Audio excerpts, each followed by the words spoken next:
Hello student, আজ তোমাদের পরীক্ষা কেমন হলো? তোমরা সকলে কমেন্টে আমাকে জানিও। আশা করি তোমাদের লাইফ সায়েন্স এক্সাম খুবই ভালো হয়েছে। আর আমি আজকে তোমাদের সাথে এমসিকিউ এবং শর্ট কোশ্চেনগুলি অ্যান্সার সহ আলোচনা করছি। তোমরা মিলিয়ে নাও। দেখো, তোমাদের ফার্স্ট কোশ্চেন ছিল নিচের কোন জোড়টি সঠিক নয়? তো এখানে অ্যান্সার হবে কি হবে বলো তো? সুষুম্না শীর্ষক দেহের ভারসাম্য রক্ষা। বাকিগুলো সব ঠিক আছে, এটাই কেবল ভুল আছে। তারপরে দেখো 2 নম্বর কোশ্চেন কি দিয়েছে, কাজের প্রকৃতি অনুযায়ী অপটিক, ভেগাস এবং ট্রক্লিয়ার স্নায়ুর হলো যথাক্রমে। তাহলে অপটিক স্নায়ু কি স্নায়ু? সংজ্ঞাবহ স্নায়ু। ভেগাস কি? মিশ্র স্নায়ু। এবং ট্রক্লিয়ার হচ্ছে আজ্ঞাবহ। তাহলে এখানে অ্যান্সার হবে ক্ষয়েরটা। 3 নাম্বার দেখো, কলাম ম্যাচিং দিয়েছে। ফোটনেষ্টি চলন, ফোটনেষ্টি চলন কি হবে? সূর্যমুখীর ফুল তীব্র আলোতে ফোটে, মানে একেরটা বি। আমরা দেখবো একের বি কোথায় আছে, এখানে গয়েরটা। গয়েরটা হচ্ছে একের বি। তারপর নেক্সট পেজে যায়। 4-এর কোশ্চেনটা দেখো কি আছে, নিচের কোন ঘটনাটি প্রাণীকোষে মাইটোসিসে টেলোফেজে দেখা যায়? টেলোফেজে কি হয়? নিউক্লিয় পর্দা এবং নিউক্লিওলাস পুনরায় তৈরি হয়। তাহলে 4-এর অ্যান্সারটা হবে গ। 5-এরটা দেখি, স্বপরাগযোগ সম্পর্কে নিচের কোন বক্তব্যটি সঠিক?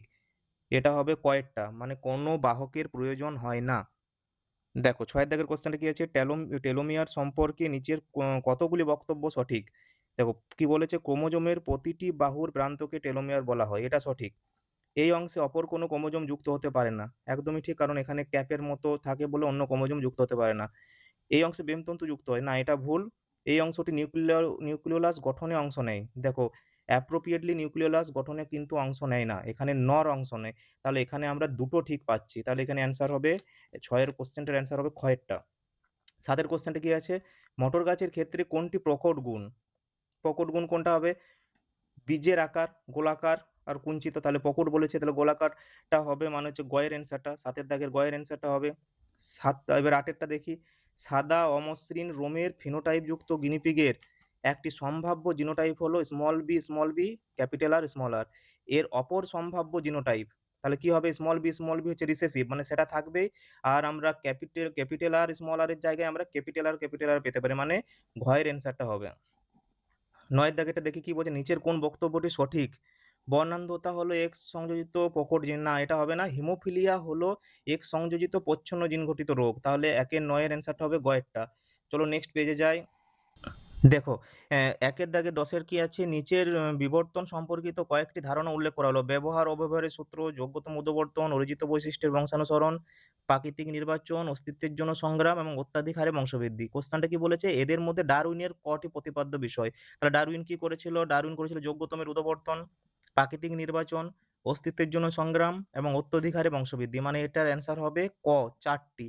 মিলার এবং এবারে যাই 11 নম্বর কোশ্চেনে। দেখো, মিলার এবং উরের পরীক্ষায় জীবদেহের কোন মূল উপাদানটি তৈরি হয়েছিল? কিটা তৈরি হয়েছিল? অ্যামাইনো অ্যাসিড, তাহলে 11-র অ্যান্সার হবে ঘ। 12-র কোশ্চেনটা দেখি, ঘোড়ার বিবর্তনের ধারায় আধুনিক ঘোড়ার সামনে আর পিছনের পায়ে কোন কোন পরিবর্তন লক্ষ্য করা যায়? কি হবে? 12-র অ্যান্সারটা হবে ঘ, খুর আছে একটি করে আঙ্গুল। 13-র কোশ্চেনটা দেখি কি আছে, পশ্চিমবঙ্গের জলদাপাড়া, বেথুয়া ডহরি এবং সুন্দরবনের সংরক্ষিত বনাঞ্চলের প্রকৃতি কি? তাহলে কি আছে এখানে? আমরা পাবো জাতীয় উদ্যান, অভয়ারণ্য এবং বায়োস্ফিয়ার রিজার্ভ। 13-র অ্যান্সারটা হবে গয়েরটা। 14 আছে, হিমালয়ের কস্তুরী মৃগ এবং সর্পগন্ধা উদ্ভিদ বিপন্ন হবার কারণ হলো যথাক্রমে। কস্তুরী মৃগ আর সর্পগন্ধা বিপন্ন হওয়ার কারণ হচ্ছে চোরা শিকার এবং অতি ব্যবহার। সর্পগন্ধা অতি ব্যবহার এবং কস্তুরী মৃগ চোরা শিকার। তাহলে 14-র অ্যান্সার হবে ক্ষয়েরটা। 15টা কি বলছে, মাটি দূষণের একটি ফল। মৃত্তিকা দূষণের ফল হচ্ছে বায়োম্যাগনিফিকেশন বা জীব বিবর্ধন।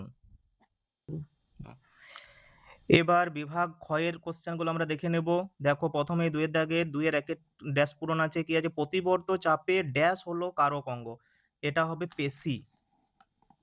পেশি হলো কারক অঙ্গ। 2-এর কোশ্চেনটি কি আছে, ক্রোমাটিন জালিকা ও ক্রোমোজোম হলো ড্যাশ অণুর কুণ্ডলীকরণের পৃথক পৃথক অবস্থা? এটা হবে ডিএনএ অণুর।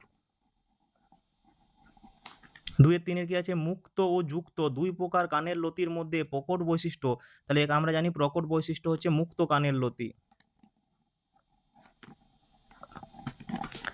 4-এর কোশ্চেন কি আছে, বিজ্ঞানী ওপারিনের মতে প্রাণ সৃষ্টির আগে পৃথিবীর বায়ুমণ্ডল জারণ বিজারণ ক্ষমতার বিচারে ড্যাশ প্রকৃতির ছিল? বিজারণ প্রকৃতির ছিল। 5 কোশ্চেনটা দেখবো কি, বিশ্ব উষ্ণায়ন ও জলবায়ুর পরিবর্তনের ফলে বিপন্ন হওয়া দক্ষিণ মেরু অঞ্চলের একটি পক্ষী জাতীয় প্রজাতি। একদম সহজ কোশ্চেন, তোমরা সবাই জানো এটা কি হবে, পেঙ্গুইন। দেখো 6 কি আছে, নাইট্রোসোমোনাস এবং নাইট্রোব্যাক্টর নাইট্রোজেন চক্রের কোন ধাপে অংশগ্রহণ করে? এটা জানো তোমরা, কি হবে, নাইট্রিফিকেশন। Nitrification, nitrification. তাহলে ড্যাশ পূরণগুলো হয়ে গেল 6টা। এবার দেখো সত্য মিথ্যা কি বলেছে, কোরোয়েড আলোর প্রতিফলন হ্রাস করে, রেটিনা স্পষ্ট প্রতিবিম্ব গঠনে সাহায্য করে। একদমই ঠিক, তাহলে এটা হচ্ছে সত্য। 8 দেখবো কি আছে, অযৌন জননে একটি মাত্র জনিত জীব থেকে অপত্য জীব সৃষ্টি হয়। একদমই, অ্যামিবা যেমন অযৌন জনন করে একটার থেকেই সৃষ্টি হয়, তাহলে এটাও সত্য। 9 দেখো কি বলছে, শঙ্কর দীর্ঘ মটর গাছের সঙ্গে একটি খর্বকার মটর গাছ, তাহলে শঙ্কর দীর্ঘ ক্যাপিটাল টি স্মল টি, তার সঙ্গে ক্রস হচ্ছে খর্বকার স্মল টি, তাহলে কি হবে এখানে দেখো capital T small T, capital T small T এবং small T small T, capital T small T small T small T. তাহলে এখানে অ্যান্সার কি জানতে চাইছে, খর্বকায় মটর গাছের শতকরা পরিমাণ 100 হচ্ছে না, দেখো এটা 50% হচ্ছে, এটা 50%, তাহলে এটা অ্যান্সার কি হবে, এটা হবে মিথ্যা। তারপর দেখো 10 কি আছে, সমসমস্ত অঙ্গ অভিসারী বিবর্তনকে নির্দেশ করে, না, সমসমস্ত অঙ্গ অপসারী বিবর্তনকে নির্দেশ করে, তাহলে এটাও হয়ে যাবে মিথ্যা। তারপর দেখো 11 কি আছে, তুষার চিতা সুন্দালেন হটস্পটের একটি বিপন্ন প্রাণী, না, তুষার চিতা সুন্দালন হটস্পটের বিপন্ন প্রাণী নয়, এটাও মিথ্যা। লাস্টেরটা কি আছে, জিব্রেলিন মুকুল ও বীজের সুপ্তাবস্থা ভঙ্গ করে, এটা সত্য। চলো এবারে নেক্সটে যাই, কলাম ম্যাচিং। কলাম ম্যাচিং এ কি আছে, অ্যাডাক্টার পেশি, অ্যাডাক্টার পেশি হচ্ছে ল্যাটিসমাস ডরসি, অ্যাডাক্টার পেশি হচ্ছে ল্যাটিসমাস ডরসি। হচ্ছে মিওসিস, মিওসিস কি হচ্ছে, মিওসিস ক্রোমোজোমের সংখ্যা ধ্রুবক রাখে। জেনেটিক কাউন্সেলিং, বংশগত রোগ প্রতিরোধ করে। লাল গ্রন্থি বা রেড গ্রন্থি, লাল গ্রন্থি বা রেড গ্রন্থি কি হয়, মাছের পটকায় গ্যাস মুক্ত করে। নাইট্রাস অক্সাইড, নাইট্রাস অক্সাইড হচ্ছে এক ধরনের গ্রিনহাউস গ্যাস। আর বৃদ্ধির কোষীয় বিভেদন দশা হচ্ছে কলা ও অঙ্গ গঠন। তাহলে এই হলো তোমাদের কলাম ম্যাচিং। তারপর আমরা যাই নেক্সট পেজে। নেক্সট পেজে আছে দেখো 2 19 কোশ্চেনটা কি আছে, বিসদৃশ শব্দটি বাছো, মানে এগুলোর মধ্যে কোনটা আলাদা, প্রোল্যাকটিন, ভেসোপ্রেসিন, অ্যাসিটাইলকোলিন, ইনসুলিন। দেখো এদের মধ্যে প্রোল্যাকটিন, ভেসোপ্রেসিন এবং ইনসুলিন তিনটাই হরমোন, কিন্তু অ্যাসিটাইলকোলিন হচ্ছে নিউরোট্রান্সমিটার, তাহলে এখানে বিসদৃশ কোনটা হবে, অ্যাসিটাইলকোলিন। 20 কোশ্চেনটা কি আছে, নিউরোগ্লিয়ার কোষের একটি কাজ, নিউরোগ্লিয়া কি এক ধরনের ধারক কোষ যা নিউরনকে পুষ্টি যোগায়, ঠিক আছে। এবার 21 কোশ্চেনটা কি আছে দেখো, পিউরিন বেস, একটি পিউরিন বেস হচ্ছে অ্যাডেনিন, তাহলে পিরিমিডিন বেস যে কোনো তোমরা লিখতে পারো, তোমার অ্যাডেনিন আর গুয়ানিন ছাড়া বাকি তিনটা সাইটোসিন, থাইমিন আর ইউরাসিল, তাহলে আমরা থাইমিন লিখতে পারি, থাইমিন হচ্ছে পিরিমিডিন বেস।